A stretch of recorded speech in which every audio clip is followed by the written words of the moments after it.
It's another In Wheel Time podcast, a 30-minute mini version of our live Saturday broadcast from InWheelTime.com. Is your business or company looking to stand out in a crowded advertising market? Looking to reach the real auto enthusiast? Well, you found it. You're listening or watching In Wheel Time, and so are your fellow enthusiasts.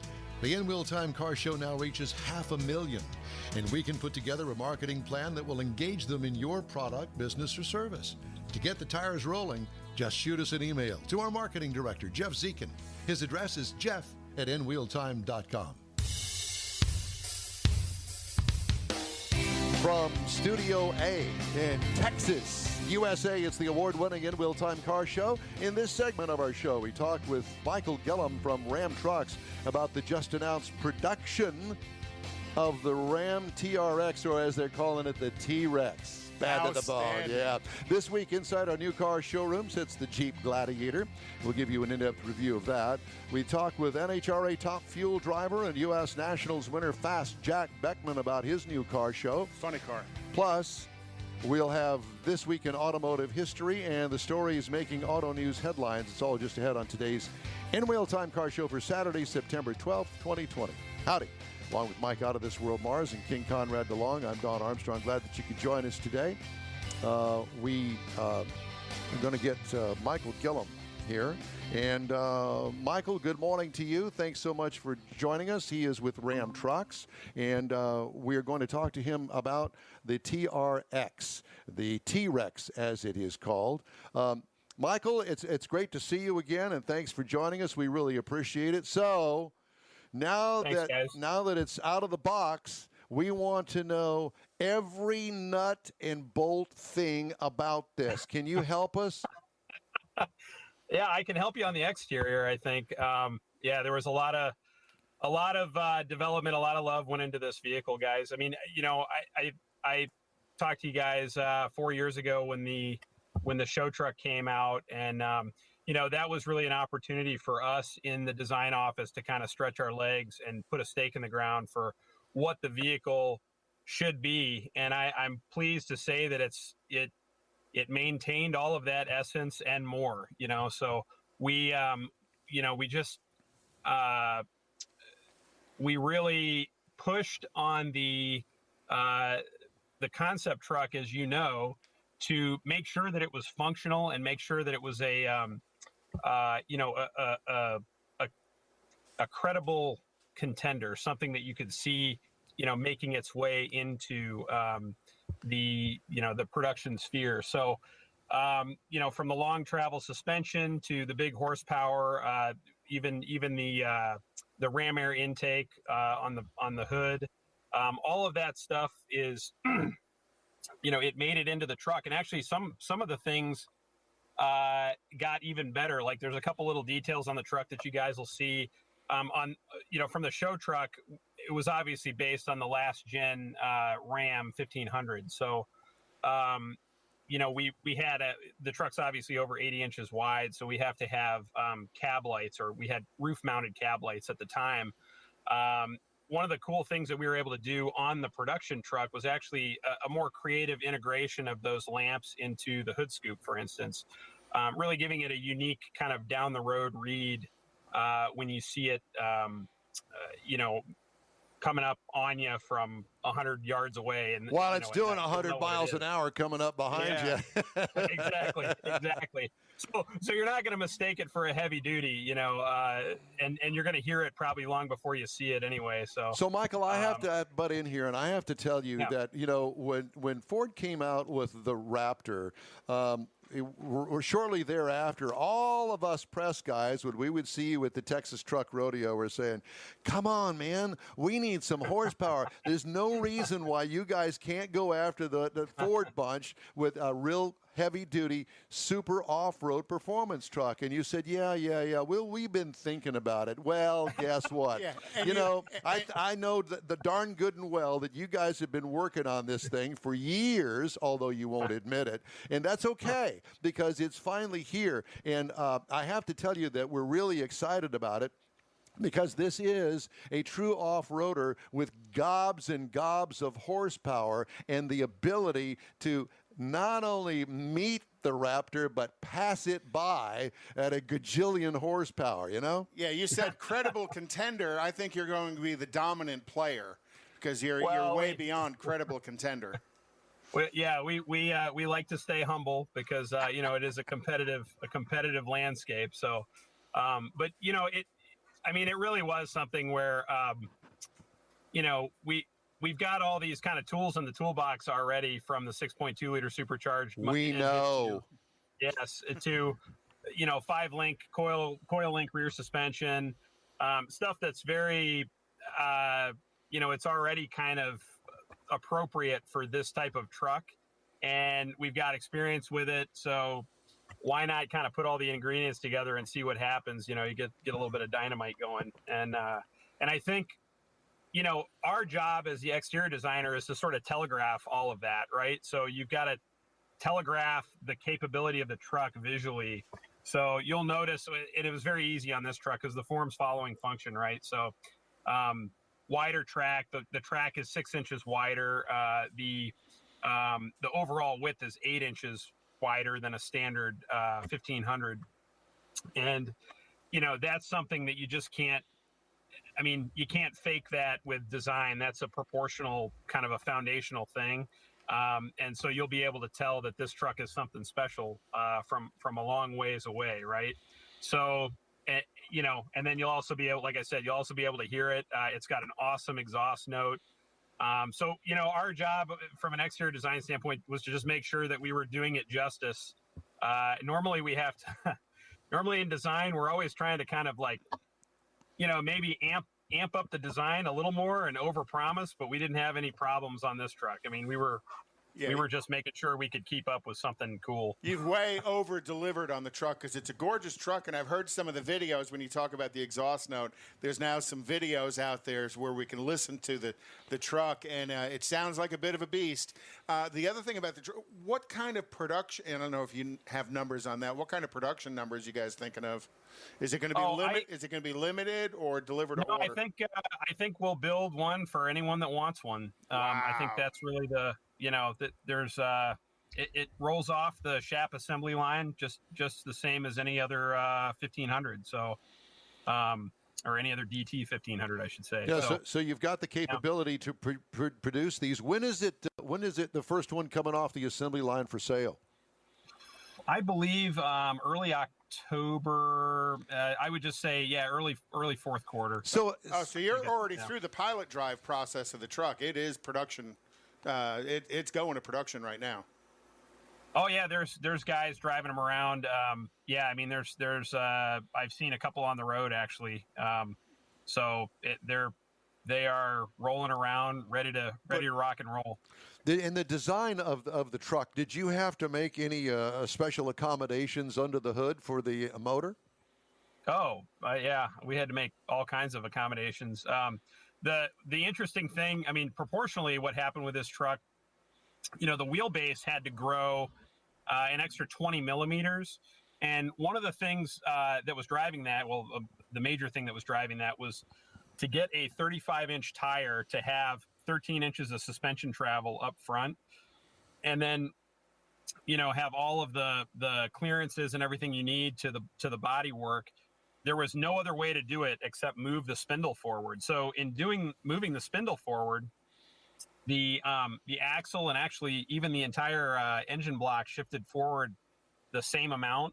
So and that's more on the engineering side, but it drove a lot of design decisions, what we were able to do, what we weren't able to do. So you'll look at features like one of the telltales, like the front bumper is a lot of Rebel DNA in there, but we actually had to trim the back edge of that bumper about 2 inches, and it's got a whole new sideburn coming down with a clearance lamp in it and all of that.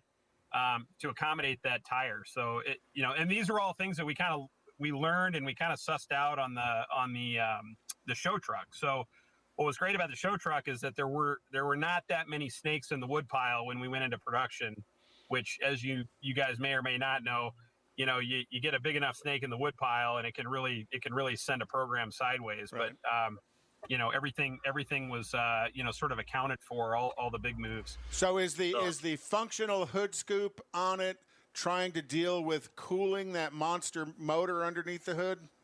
No, it's actually trying to deal with feeding it.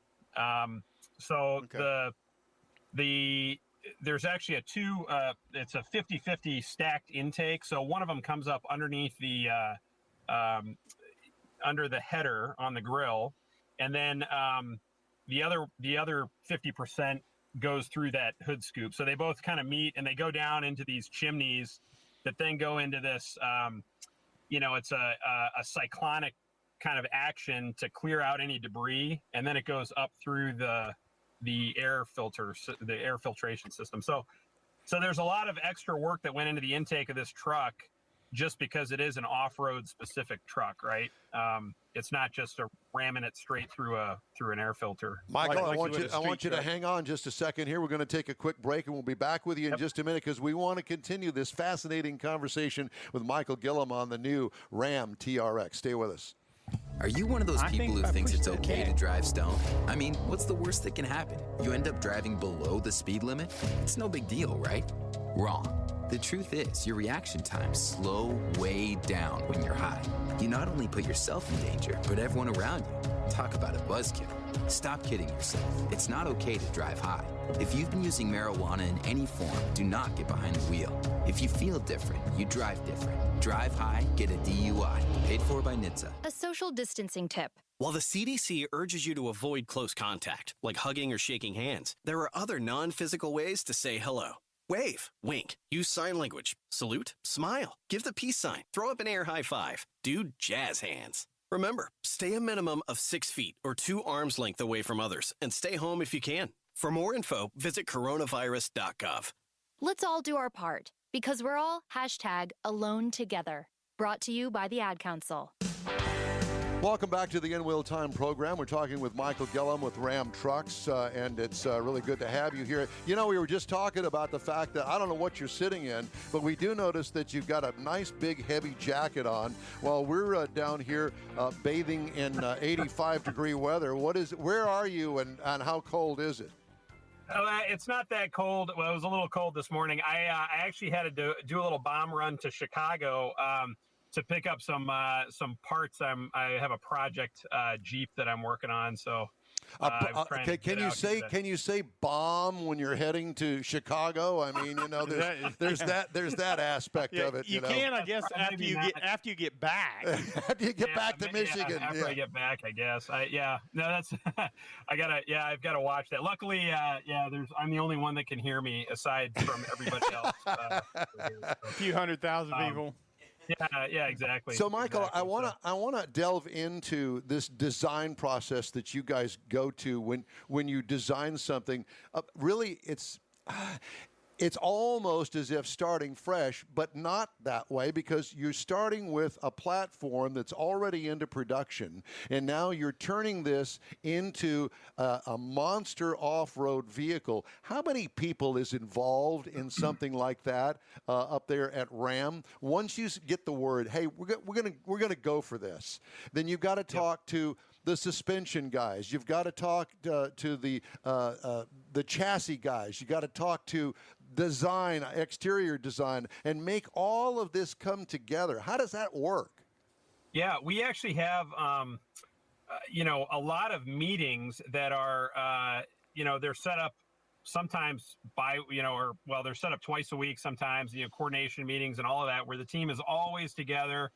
And I, as a design manager, I mean, the way I kind of like to run it is I like to just go, if there's something if I need a question answered or something, I'll just go and ask somebody. I don't even write a lot of emails. You just go right up and keep that tight knit team kind of dynamic going.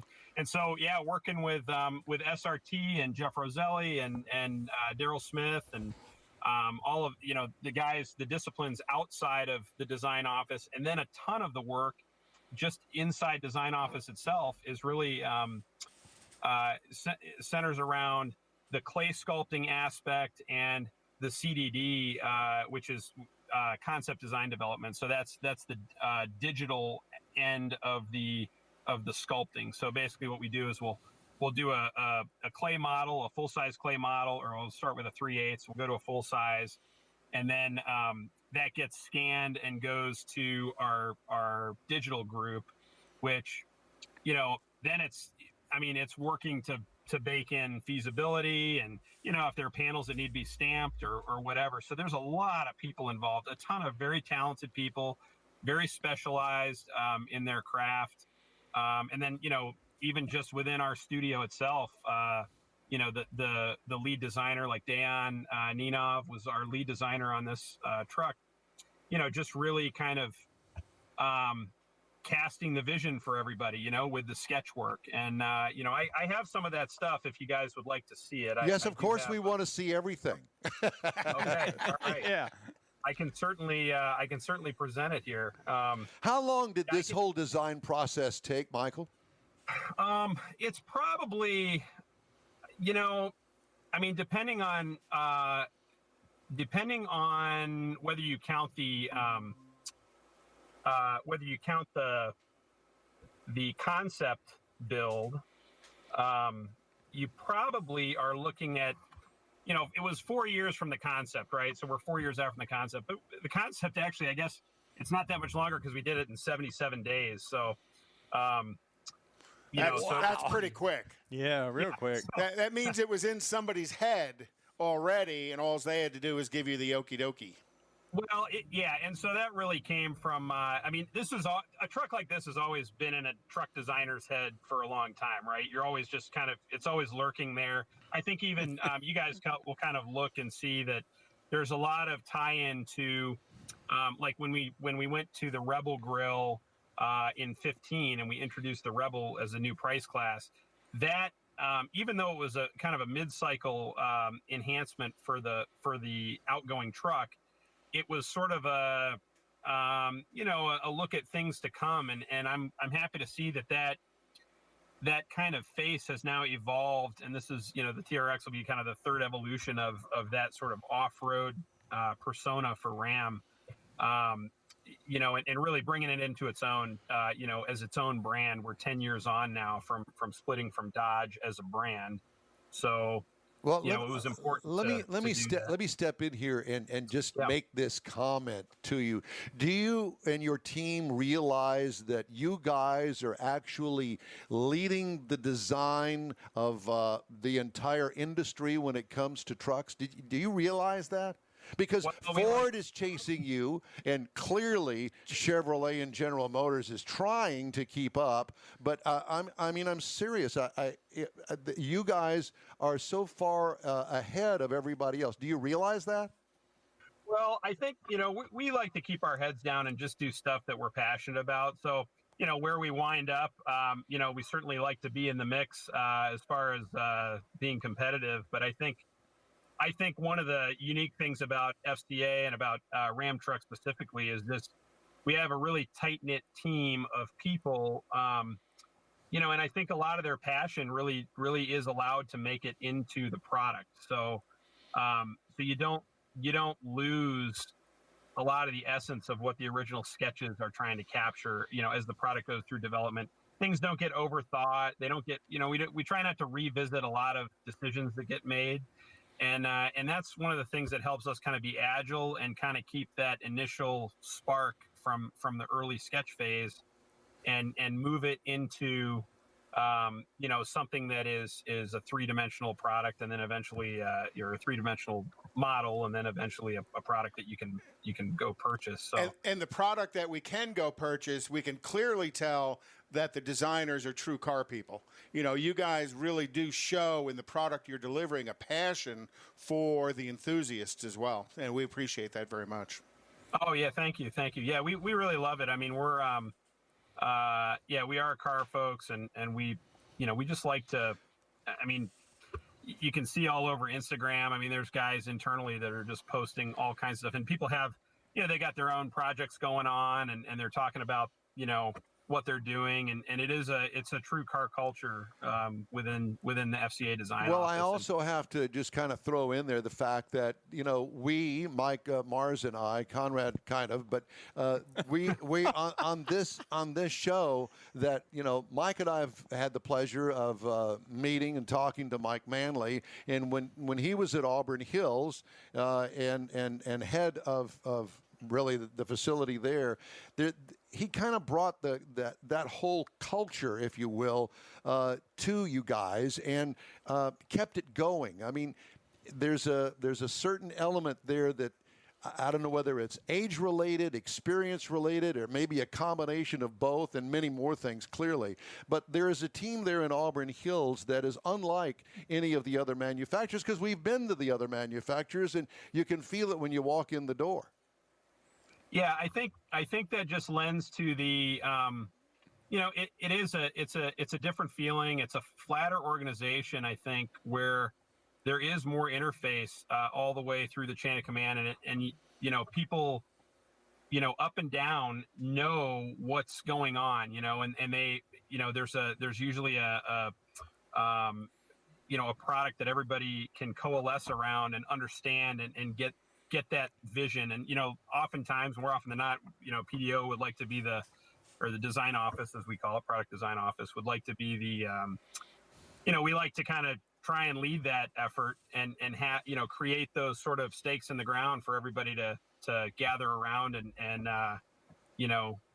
have an agreement and then go out and do it, and execute. And I think that's a very special thing at FCA. Well, Michael, it's great to talk to you. We surely appreciate so much you sharing the new Ram TRX with us, and it's great to have you on the show. And we hope that you'll stay in touch with us, because we're going to keep knocking on your door and bothering you whenever you come up with anything. Absolutely, yeah. We've got all kinds of fun details and things to talk about. So I'm super excited about the truck, and thanks for having me on, guys. Thank you. We'll Appreciate talk to you your time. soon. We really appreciate it. All right, that's Michael Gillum with Ram Trucks and the TRX. Coming up, we got another Jeep Gladiator, and this one is the top of the line Mojave. I'll tell you about it and my experience with it after a quick stop here on the In Wheel Time Car Show. I hope that I can press the right buttons and make all of this stuff. Who's got the button? I know, it's just a problem. 911, what's your emergency? God, there's a train that just hit a car. Sir, what is your location? Look around for a street sign, sir. It's 8th and Orchard. 8th and Orchard. Okay, very good. 8th and Orchard. Sir, help is on the way. Why would he do that? The train still doesn't stop. You have to get there now. At a railway crossing, even if the engineer sees you and hits the brakes, it can take a mile for the train to stop. And for you, that's too late. Stop. Trains can't. Paid for by NHTSA. Advance Auto Parts and CarQuest present the inaugural Texas Truck Challenge with $10,000 to the winner this Saturday night at Houston Motorsports Park. Gates open at 5 and the first 300 fans get a free souvenir cap. The commemorative Air Force flyover and racing go at 6. Wear your mask. We've got social distancing and sanitizer. Enjoy $1 hot dogs and $1 beer. Advance tickets online at NASCARHouston.com. This Saturday night, gates at 5, racing at 6, Houston Motorsports Park for the inaugural $10,000 Texas Truck Challenge. Hey, thanks for joining us on today's In Wheel Time Car Show. Time now for this hour's car review. Had a chance to drive the 2020 Jeep Gladiator. Yeah, that's that mid-size pickup truck that Jeep has come out with. It's selling like hotcakes, and there's a reason for it, because it'll go anywhere and do anything. Available trim levels: the Sport S, the Overland, the Rubicon, and the Mojave. And I had the Mojave 4x4. It's considered by your United States government as a standard pickup truck. We like to call it the midsize. Seats up to 5 passengers. Exterior changes. Well, it was all new for 2019.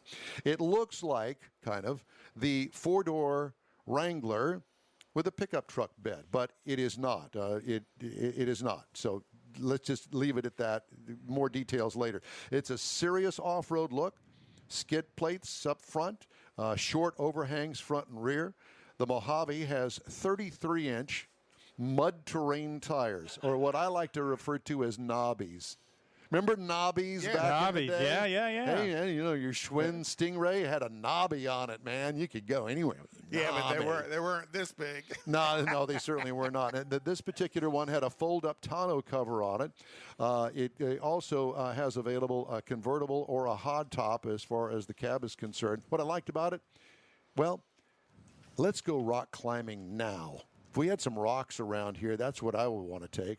Exterior customization features, another option that I really did like as well. What could use improvement? How about that 707 horsepower Hellcat motor? Well, maybe that's what he went to Chicago to pick up. He was looking for parts. His Jeep project. Yeah, with his bulletproof vest. Anyway, interior highlights, all-weather surfaces, comfortable seating, weatherproof dash design. Color options are really killer on this vehicle. Flexibility of the design elements, love that. Cargo trunk room, well, it's got a 5-foot bed on it, so you fold down the tailgate, and now you can put that 4x8 sheet of plywood or whatever it is. How big is the sheet of plywood? 4x8. Yeah, so you can put the plywood back there. What I liked about it, the under-seat storage locker in the back. Sounds silly, but it really is Isn't cool. that creative, As a matter of fact, I saw an ad the other day that now WeatherTech is making storage lockers for under seats like Ford F-150s. Did I say that? I'm sorry. What could use improvement? You tell me. Drivetrain, 3.6-liter V6, 285 horsepower, 260 pound-feet of torque, 8-speed automatic transmission. Now, this thing will tow up to 7,650 pounds. That's pretty good. Haul rating is up to 1,600 pounds, so it is a serious truck. Miles per gallon for the city, 17. Highway is rated at 22 for a combined of 19. I got 18 over 337.4 miles. What I like, the nice matchup with the V6 power and torque to the transmission. What could use improvement? Everybody wants better gas mileage. Maybe they're working on that. Ride and handling, it's got go-anywhere confidence, and it's ride and handling. I can tell you. You get in this thing, it's like no other. You know that this thing can go pretty much anywhere. You want to drive it up the wall? It'll probably do that. What could use improvement? Steering can feel funny at first, but this is a vehicle like the Wrangler that goes anywhere. Well, where do you make the compromises? Right. You know, in the design. And you have to make the compromises. Well, it's looking at what the intent of the vehicle is for first. Exactly. And then you compromise to fill Does that a Chevy intent. Impala drive like a Corvette? No. Or does it drive like a Jeep Gladiator? No.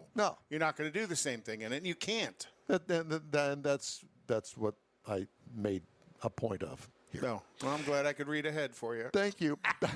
Base trim price, $43,875. Mine, loaded to the hilt, was $58,860. This one was serious, man. Base model price, $33,545. Now, competitors, well, there really aren't any. The Chevy Colorado. Well, we're talking about pickup trucks here, mid-sized pickup trucks. So a ZR2 Colorado. None of these can compete with its off-roadedness. Right. Roadedness. Is that a word? Off-roadability. Okay, whatever. It's trail rated. You get the point. The Colorado starts at $21,130. The Tacoma, $26,050, and the Ranger, $24,410. But you can't do off-road with that. I mean, this is not. That's the only thing I could compare it to because there isn't anything to compare it to, really. Anyway, that's the review of the 2020 Jeep Gladiator. Okay, time now for the national race calendar before we run out of room. And I didn't mean to spring that on you, but that's what I've got written Well, I think down. we already did that. Well, let's do it again. Okay, well, we talked about Formula 1. That was in a different show. Formula 1 is going to be in Italy this weekend, and it's already started. They qualified this morning. All right. Talladega is going to be October 2nd for NASCAR. The 24 Hours of Le Mans is next weekend for the prototypes and the GT cars. Le Mans. Okay. Lemons. No, they do that down at MSR. On the 9th of October is going to be Charlotte and the IMSA guys are going to be doing the road track down there at Charlotte. Charlotte's got a road track? Yeah. Interior road track, kind of like Daytona does. Actually, Dallas does as well. All those big ovals have an inside road track. Indy's got one now, too. Well, that's in the Indy cars are going to be there as well on the 2nd of October. On the road course? On the road course. Oh, This cool. is the second time this year they're going to be there. And their support race is going to be the International GT Challenge. So all the Ferraris, Audis, McLarens and stuff are going to be there with them. All right, thank you, sir. The In Wheel Time Car Show streams on Facebook, YouTube, and InWheelTime.com. Podcasts available on Apple Podcasts, Spotify, Stitcher Radio, iHeart Podcast, TuneIn, Google Podcast, and Podcast Addict. In Wheel Time Car Show continues right after this. Hey, thanks for checking us out. Don Armstrong saying be sure and join us live every Saturday, 10 a.m. to 12 noon Central Time on YouTube, Facebook, and InWheelTime.com. Our podcasts are also available on Apple Podcasts, Spotify, Stitcher Radio, iHeart Podcast, TuneIn, Google Podcast, and Podcast Addict. We'll see you next time.